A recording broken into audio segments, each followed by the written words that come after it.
Dame Zaha Hadid designed buildings that could look as fluid as Mercury while appearing as light as a leaf. Sensuous parabolic shapes became a trademark of her architectural aesthetic, leading to her being called the Queen of the Curve. Her creations were always eye-catching, often jaw-dropping, and sometimes controversial. People forgot what you can do through modern work. You know, there was an obsession with historicism, a vernacular, postmodern. So the idea of new was almost alien. Zaha Hadid was born in Baghdad and studied maths at university, before moving to London in the 70s to train as an architect. She set up her own practice shortly afterwards, then found there were no takers for her avant-garde ideas. I was woman, I did strange stuff. I think they're all together intertwined, but there has been, and it still remains, it's much better now. There's a definite stigma about the woman thing.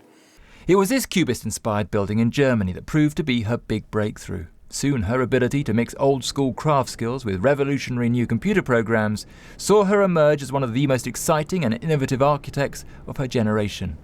I think she has added an enormous amount of language to architecture. She's devised shapes that we never thought that we could do, or never thought that any architect could do. And that is something, you know. There's a lot of architecture that is a sort of variant on the architecture that's come before. But she did shapes that gobsmacked you. Her visual flamboyance proved popular abroad, but less so in the UK, her adopted home, where she really only made her mark on the public's consciousness with her Aquatics Centre for the 2012 London Olympics. To be accepted as an architect, I'm not sure it's fully done. Not here, not in this country.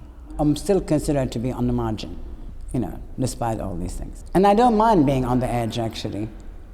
It's a good place to be. She had a reputation for being short-tempered and difficult, while some of her buildings were criticised for being impractical and overblown. There's no doubt she was uncompromising, a characteristic that allowed her to overcome prejudice and scepticism to design some truly remarkable buildings for which she received multiple awards. Dame Zaha Hadid was a trailblazing visionary. She leaves behind an extraordinary body of work to be marvelled at by generations.